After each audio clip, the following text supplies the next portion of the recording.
Welcome to a special edition of the Fresh CrEd, recorded live at Viva Fresh 2025, the premier show celebrating the Tex-Mex corridor, a vital trade route and year-round production hub.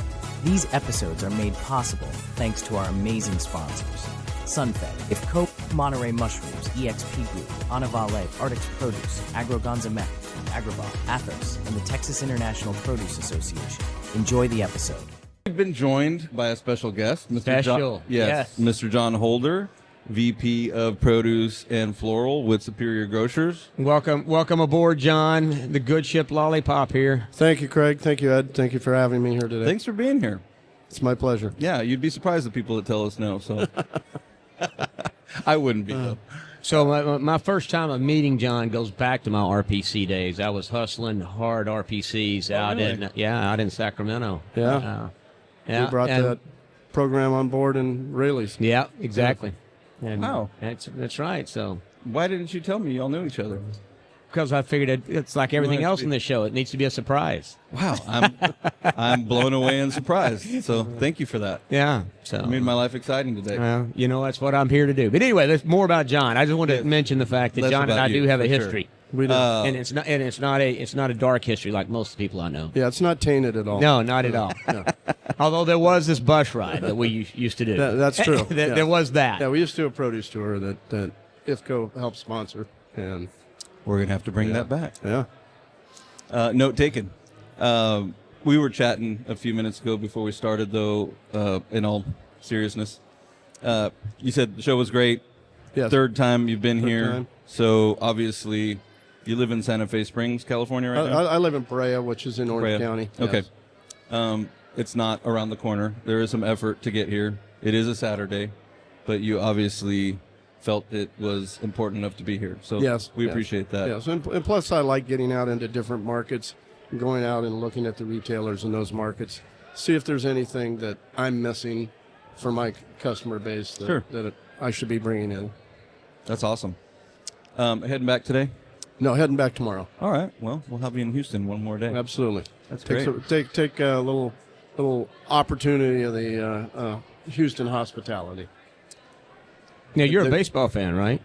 Yes, I actually grew up a Cincinnati Reds fan. Yeah. And now are you going to make it to tonight's game? No, I won't be going to the game. So anyway, it's nearby. Yes. But John, you've got a great story on just from the grassroots up. I mean, you're like the traditional guy that started. It's usually that started sacking groceries but so much right. The generation that you and I are from, you've got the traditional story of so many people in that space. So just real quick, just unpack. I mean, it's a lot in there, but just it would take a couple hour shows. Yeah, I'm sure you can give us the abridged version. I can give you the abridged Reader's version. Digest version for those people that can remember that. Okay, well, I started at 16 years old as a courtesy clerk. I was a bag boy back then, obviously, but for a small company in Northern California, and really haphazardly got the job because I lived next door to the store manager. Really wasn't planning on going into the grocery industry, and I was in the store one day, and he pulled me into his office. He says, "You think you could bag groceries and push carts?" And I said, "Yeah, I could." And he said, "Well," he says, "two things you're going to have to do," because back then I always wore a baseball cap. So you're going to have to cut your hair, and you're going to have to take off that baseball hat. So now, what was your hair situation like? It wasn't super long, but it was down to my collar at least. Too bad organics weren't around. You could have kept the hair. Absolutely. Yes. Anyway. Both my sons today have long hair. So no ball caps, no long hair. Yeah. 16 years old. 16 years old. And I really was going to go to college. And after I graduated high school, I decided, well, I'm going to take a year and really decide what I want to do. I had two career paths that I'd picked out for myself. One was either an architect or a geologist. Right. And, because I'd always been a rock hound. That makes all the sense in the world. You wound up in produce. Yeah, it does. It really does. But they promoted me immediately to an apprentice clerk once I could work full time. And within a year, I was a journeyman clerk.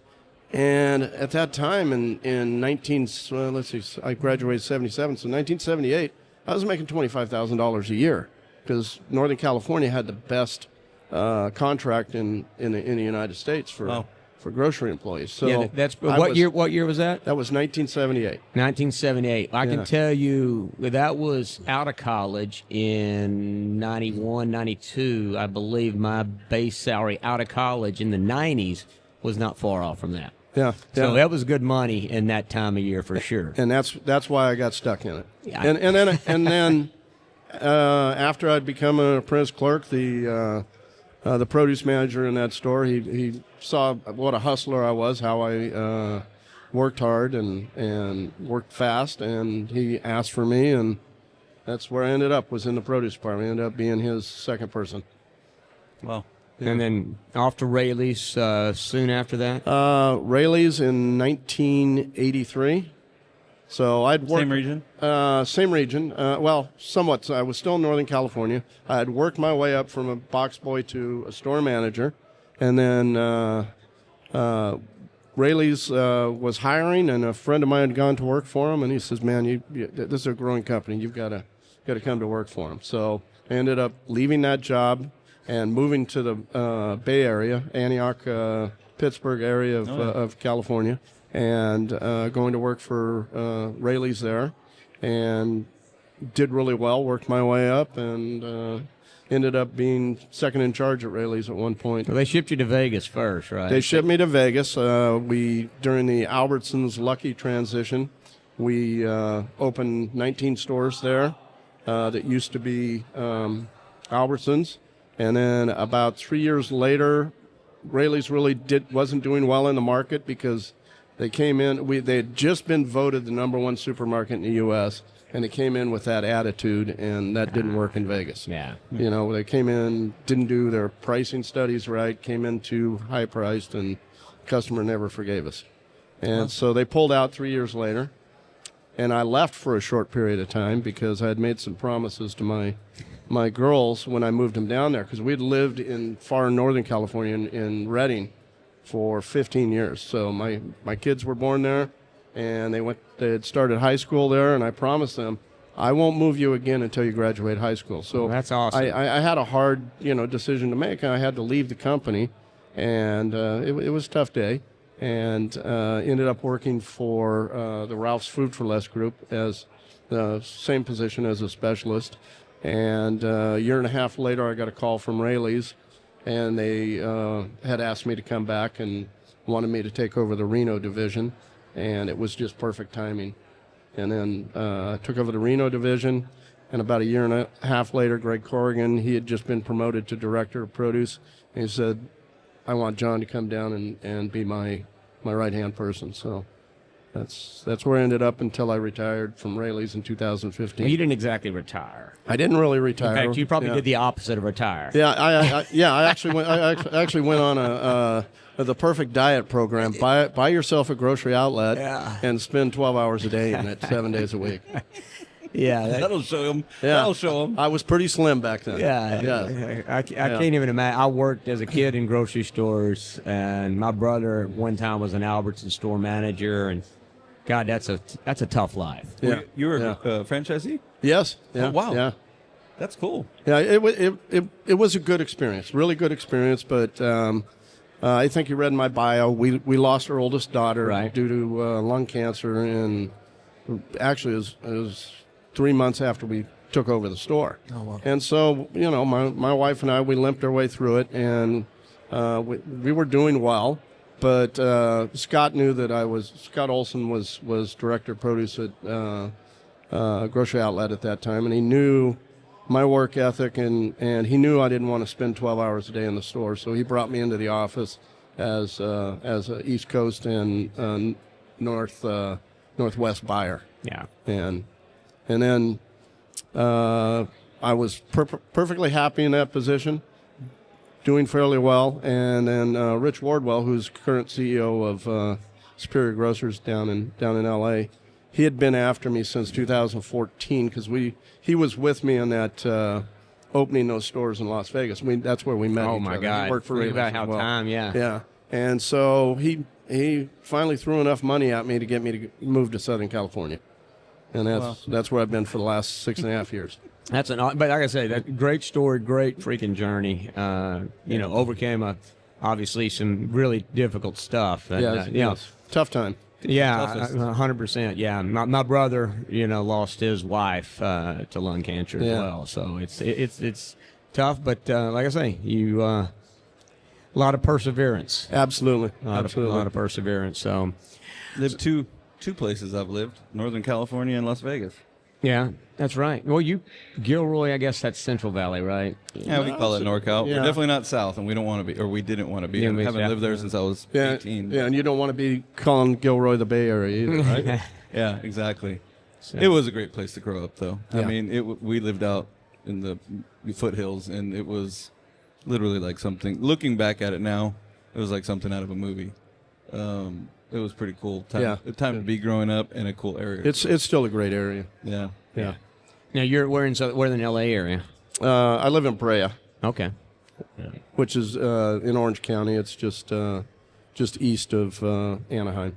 Yeah, the short period of time I lived in Orange County, I found out real quick they don't like to be considered L.A. No. And then if you It's say Orange County. and if you tell anybody in L.A. you're from L.A. and you're from Orange County, they're like, no, you're not. You're from Orange County. So Right. yeah, they're very much a dividing line between those two places. Yes, Tomato there and is. tomato. Yeah. As far as I'm concerned, it's all one big lump. I get it. And if you live there, it is a big lump.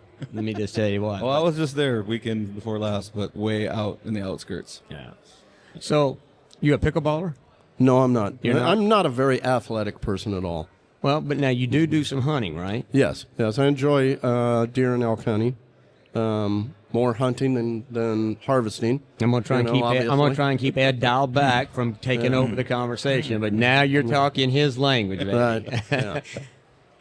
And I haven't I haven't been able to draw tags. We normally go up to northern Nevada, and we haven't drawn for the last 3 years. So That is getting tough. yeah, it's getting very tough. It's amazing. There are now, I guess, firms, for lack of a better term, an agency. Maybe I guess I'd liken it to a travel agency. But if for the right price, they will manage and put you in for all the draws you want to put in every state, and basically manage. I mean, the idea would be to have enough things cooking or enough points cooking in every different state to where every year you're going to go somewhere. You Right. just don't know You exactly just don't know where. Yeah, Yeah. until it's time. So Yeah. I do the same thing with Colorado. Didn't hunt a lot when I was in Nevada, but I've been hunting with a buddy of mine since I was 20, 21 years old in the same area in Colorado. And there's probably better places to hunt and total DIY, camping, the whole 9 yards. But at this point, it's become more of a pilgrimage and more of a just honoring, some of our friends that are no longer with us, family that have been, and it's a really cool thing. Now, Right. Colorado with the reintroduction of wolves and that whole thing, trying to edge out the hunters. I could talk about that all day, but hopefully it won't ever keep out of staters from Right. hunting there, because it's getting really tight. Now, if you want to plunk down 25 grand or 20 grand for a private land Then hunt, you can hunt anywhere you want. then you can pretty much hunt Anytime you anytime want. you Yes. want. But I'm still a purist. at Yes, least. yeah, I and am then as well. Living in South Texas, there's no shortage of that either. But again, very landowner locked, right? Not a lot of public land unless you're out west. But Texas has a draw system for, and I'm starting to ramble. I know you are. Stop me, I'm but, hearing you. Texas has a draw Mason's system as over well. dozing off. It's pretty friendly, pretty hunter friendly. So I just need to leverage that better. But you have an open invitation to come to South Texas anytime you're ready. Love to. Yeah, just bring your snake boots. Yes, yeah. It's one of those things where it's really the only place I can actually 100% unplug. Yeah, agreed. Well, I say that, but for years and years, we would have to literally drive 30 minutes on a dirt road to drive 30 minutes on a highway to get to a payphone. That was truly disconnected. Now we're Now you just have to disconnected. drive the top of the ridge, right? Yeah, so now we're disconnected when we're at camp, but the minute you get up on the ridge, all of a sudden all the emails start loading up and bings Right. and dings and all that stuff. So there is still some disconnect, but even aside from that, it's really the only time I feel completely just relaxed, and that stuff, whatever's happening, kind of just goes over my head, and I figure I'll deal with it later. But it's the longest period of time I take off every year, and it's 2 weeks consecutive, and I feel a little guilty about it, but that's what it takes. By the time I drive from McAllen to Northwest Colorado and load up all my gear, drive up there and hunt, and then come back, it takes 2 weeks. Right. So it's a long time. But there's Thule elk in California that I've never hunted, and I would love to. Yeah. I have some friends that hunt down near King City and at Hunter Liggett. Yes. It's like yes, is it decommissioned base or something like that? Something yes. Yeah. It's still a training area. But, oh, really? Yeah. Yeah, they hunt out there. They send me pictures all the time. A lot of wild boar out there. Yeah, that's what I've seen. You like wild boar, Craig? Yeah, I do actually. Wild boar sausage is really good. Wild boar chili, all that good stuff. Yeah. There's a lot of those in Texas. Oh, way too many. Yeah, I was going to say that it's not really a sport when you're hunting those. So something has to trample the snakes, right? There's plenty of them to do that. Yeah, for sure. No, they're a nuisance. They're basically a varmint, if you will. So I'm going to bring it back to hunting. Oh God! Except I'm going to bring it back to hunting in the produce department. So I want to pick John's brain for the audience a little bit about so this is the guy that's ran a store, ran an independent himself, been in the produce a long time. John, what's going on right now in the produce space? Right, we saw packet salads. It's been 25 years or so at least when they longer than that. Yeah, whenever they got introduced, everybody said it'd never work, and well, boy, were they wrong on that. Yeah, I was one of those. Yeah. So what's going on today that you're looking at that you feel like may be something coming up? We had obviously kale a few years back was popping, but what's popping right now in the produce stuff? A lot of tropicals. Okay. I've actually been well educated since I've gone to Southern California. At Rayleigh's, we thought we were always the people that always brought the first stuff to market and went after it in a way. But with the stores that we have, our customer base is 65% Hispanic, meaning not just from Mexico, but from Central America, South America, and they eat a lot of fruits and vegetables, and they eat a lot of tropical fruits. I can't believe how much rambutan and lychee nuts and dragon fruit that the Hispanic base buys. Never had rambutan. Yeah, I have. They're good. All right. Yeah, they're kind of a lot of work, but they're a lot of work, but it's probably why I haven't eaten it. But it's those things when we put them out in the stores and you see how much you can actually do with something that you would have thought, oh, maybe I can sell 10 pounds of this in a week, right? all of a sudden you see a customer pick up a 5-pound bag of it. It's interesting. Yeah, so speaking of 10 pounds a week, why does anybody sell acorn squash?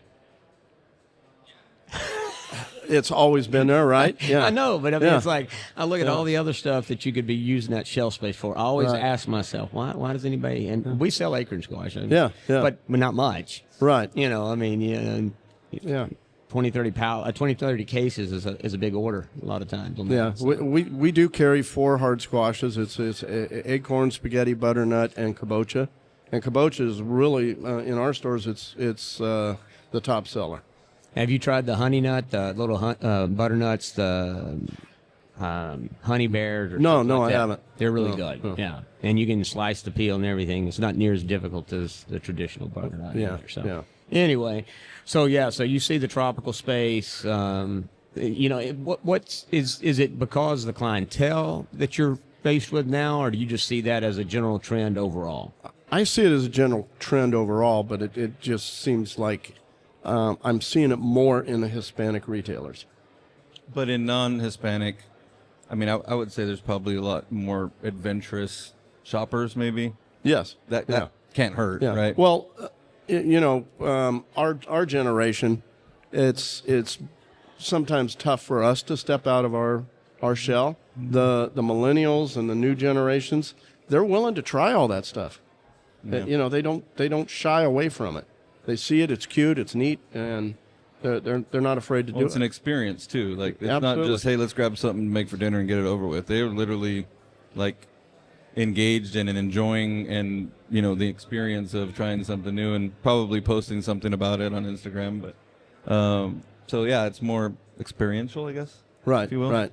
Yeah, and then something else that I think is going to continue to evolve with the younger generation is they want more recipe ready items. Mm-hmm.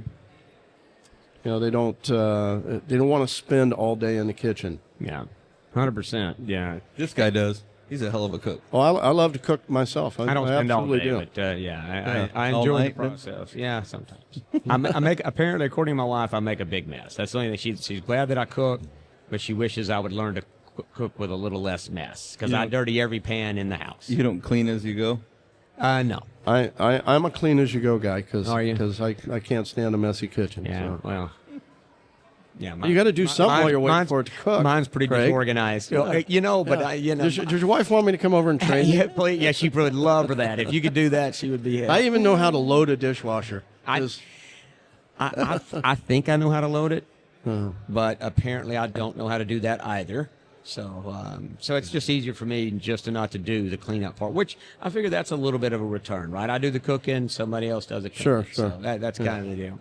Well, I just saying he touched on something, and I think it's a good segue. You talk about tropicals. We met with Anthony from EXP Group. That's what they do. They're tropicals from all over. And the question we asked him, and I think it's only fair, you being on the retail side, to ask you kind of the same deal. Talk a little bit about the tariff situation and what you see. How is it affecting your business, and how do you think it will affect your business going forward? Well, obviously, it hasn't affected us so far due to the pause on the tariffs. Mm-hmm. But there's a lot of uncertainty out there.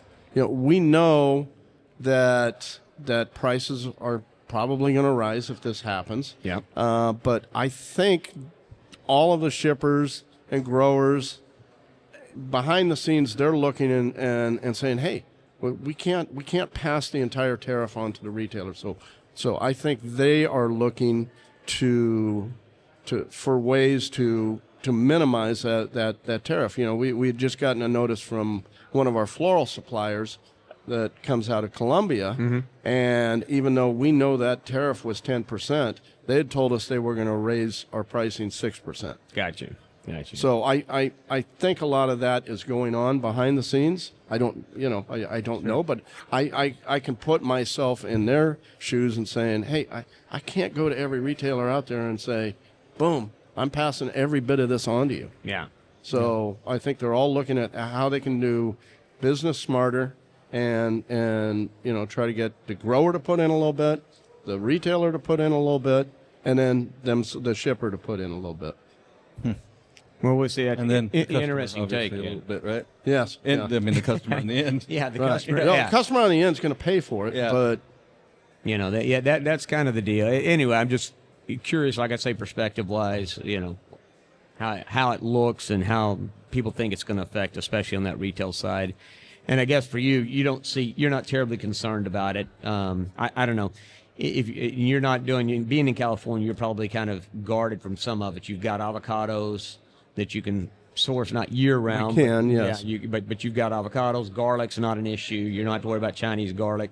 What you're doing. So ginger's tough because it comes out of China, Peru, and Mexico. pineapples. Mexico, Pineapples will be tough. Pineapples, Costa Rica. Yeah. Mm-hmm. Yeah. So, but for the most part, it's kind of wait and see. Our executive meeting, we sat down and we talked to each department. What are you going to do? What are you going to do?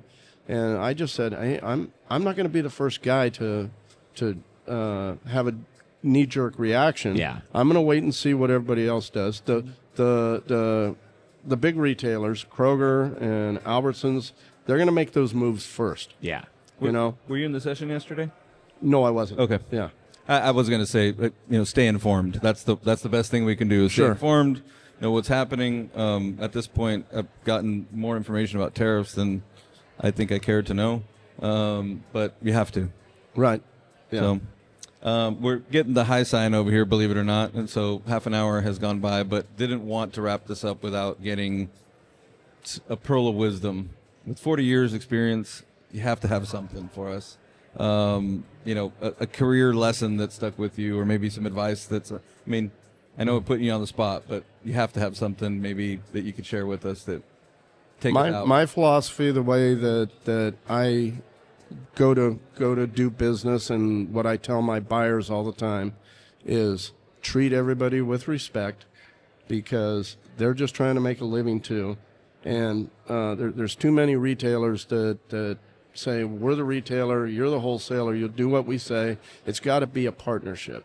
And the more you look for those partnerships, those are the relationships that when you need them, they're going to be there. And so I always try to treat everybody with respect, and try to pick up the phone. There's too many people that don't pick up the phone anymore when people call you. Well, that sounds really fair, and I think that's all we can ask for is just fair at the end of the day, right? Yeah. Well, thanks, Jon, for being with us. It was my pleasure. I said I like it. Okay. Sounds like that's a very good philosophy. Yes, and it's served Jon pretty well so far. I'd say.